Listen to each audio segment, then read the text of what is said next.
Más de administración y según lo que mencionamos en el video anterior, vamos a ver algunos puntos que son los que considero que se deben conocer, digamos, sí o sí.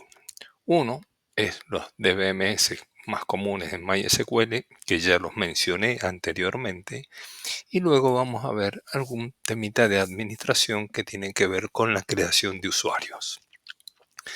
Los temas básicos de administración, ¿sí? Los motores MySQL soportan típicamente MyIPSAM e InnoDB. Estos son los dos motores típicos con los que nos vamos a encontrar activos en cualquier motor de base de datos de MySQL. El detalle de otros motores soportados lo van a ver en el link. Es el mismo link que está dentro de la lección.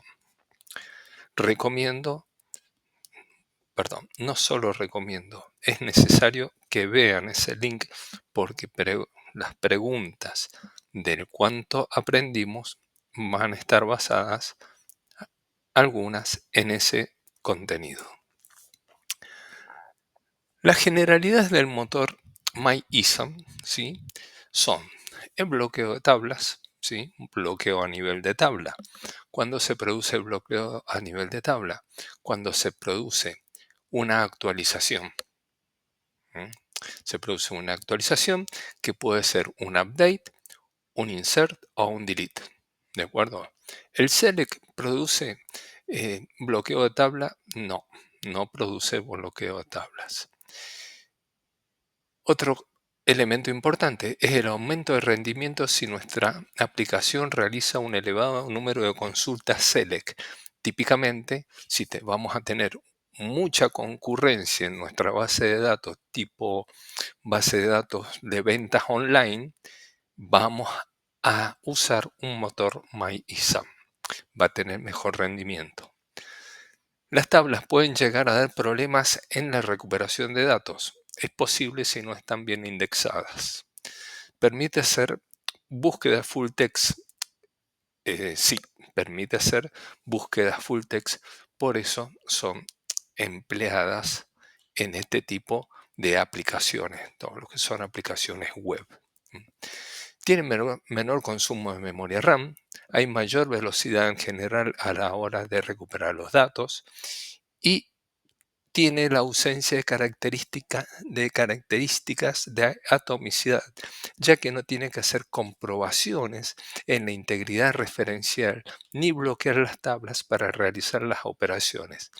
Esto nos lleva, como los anteriores puntos, a una mayor velocidad. Esto tiene que ver con los controles de concurrencia. Habíamos visto anteriormente que el control de concurrencia lo que hace es bloquear tablas, ¿de acuerdo? ¿Para qué? Para evitar las inconsistencias cuando se produce, por ejemplo, un abrazo mutuo o cuando se producen dos actualizaciones de dos tablas diferentes pero que están relacionadas entre ellas, ¿de acuerdo? Esto me va a provocar una inconsistencia y un desarme de las actualizaciones, una espera y un vuelta a rehacer de las operaciones, ¿de acuerdo? Y esto demora. Por lo tanto, con este tipo de motores nosotros evitamos ese tipo de situaciones. En los casos generales, cualquier, tanto MariaDB como MySQL, por defecto nos crean las tablas y utilizan el motor InnoDB. ¿Por qué? Porque es el motor típico para aplicaciones un poco más pequeñas, ¿sí?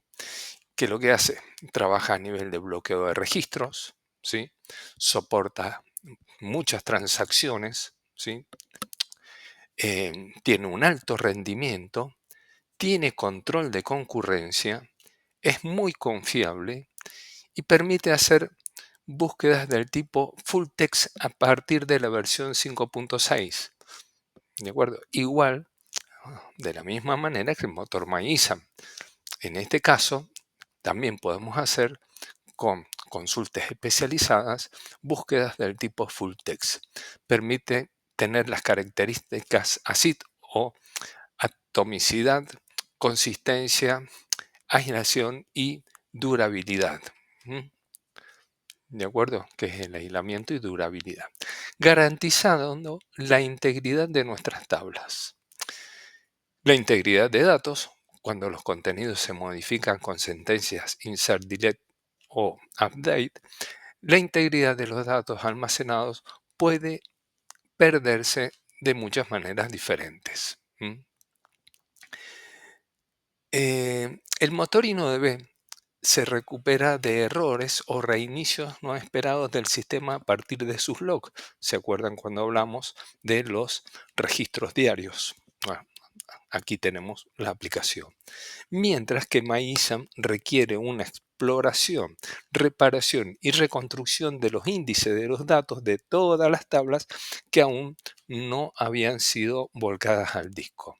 Según lo que dije recién, si las tablas no están bien indexadas en un motor MyISAM, es posible que tengamos problemas. Además, es probable que si nuestra aplicación hace uso elevado de insert y update, notemos un aumento de rendimiento con respecto a las MyISAM. ¿De acuerdo? O sea, en definitiva, por defecto se activa o se utiliza el motor InnoDB, salvo que nosotros especifiquemos qué motor queremos usar. ¿De acuerdo? Lo mismo que en la creación de las tablas.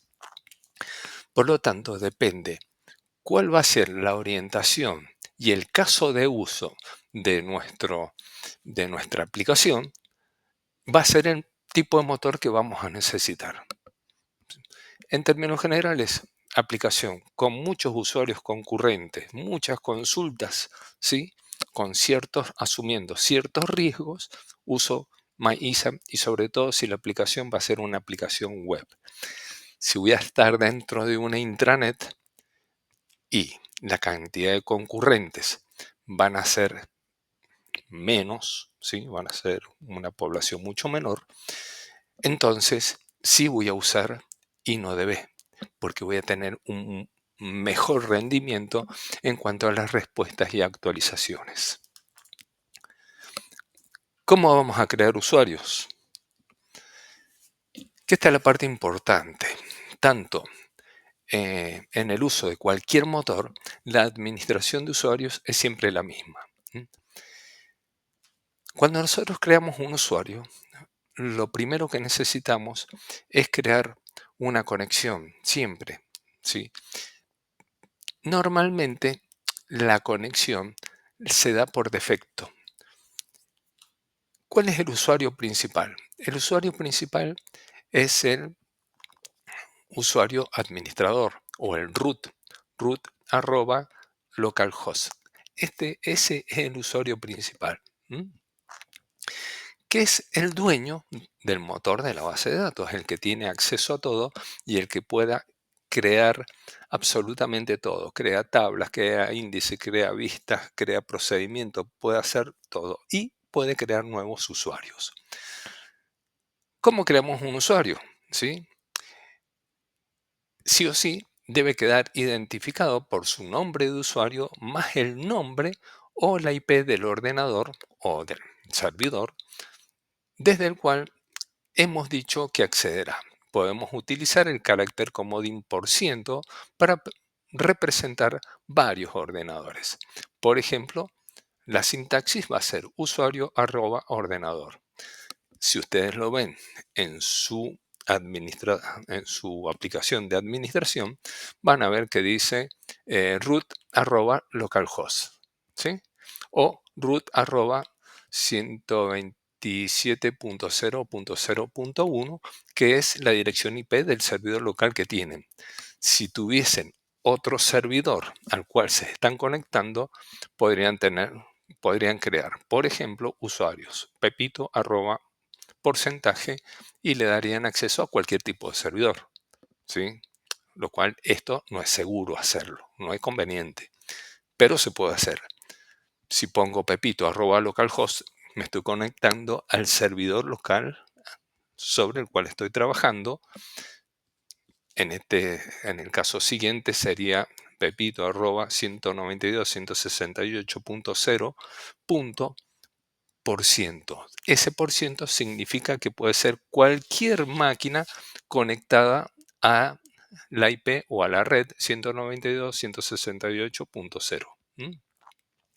Otra manera puede ser pepito arroba porcentaje punto mi dominio punto lo que sea, punto .com, punto .org, punto .net, ¿de acuerdo? Acá, donde está el porcentaje, es donde yo puedo expresar a qué servidor particular pertenece, o a qué subdominio pertenece. En este caso, el porcentaje está indicando que pertenece a un subdominio cualquiera dentro de la red, obviamente, con el dominio fulano de tal, punto, la extensión que sea. En el caso del usuario Pepito localhost, se considera diferente del usuario pepito@192.168.0. ¿Por qué? Porque el host al cual pertenece son diferentes. Está mencionado, ¿sí?, en forma diferente. Este no es un usuario local, este pertenece al servidor local al cual me estoy conectando, aunque tengan el mismo nombre. ¿Por qué? Porque hay un dominio que es diferente al otro dominio. Incluso en este caso, obviamente, pueden tener permisos diferentes.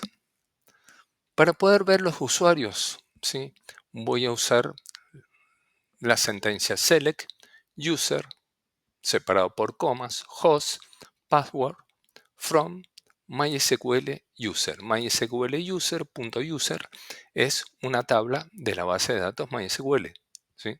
Si ustedes entran ahora a su administrador y escriben esta sentencia tal cual como está, le va a mostrar los usuarios que tienen creado, al host al cual están conectados, la password que tienen, ¿sí?, y la tabla, o sea, extraído de la tabla de MySQL. Para poder crear un usuario vamos a usar la siguiente sentencia. Create user, nombre del usuario, identificado por, acá voy a poner la contraseña, ¿sí?, la contraseña que vamos a crearle a ese usuario, separado por coma, otro usuario identificado, y así toda la lista de usuarios que pretendo crear.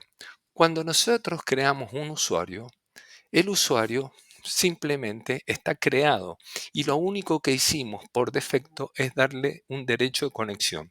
¿Qué quiere decir? Que yo creo el usuario Juan @localhost, por ejemplo, y ese usuario Juan @localhost va a estar creado y lo puedo ver usando la sentencia select user, por ejemplo.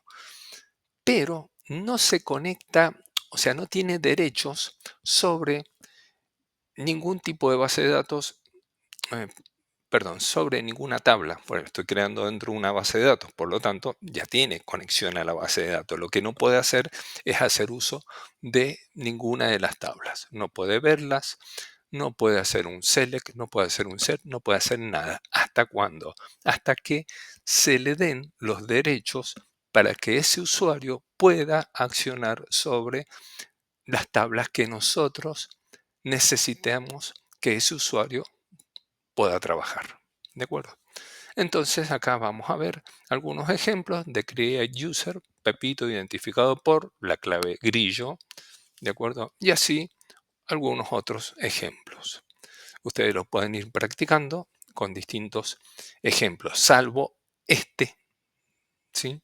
Salvo este, porque ustedes no, salvo que estén conectados a una red. Caso contrario, este dominio no existe en su máquina.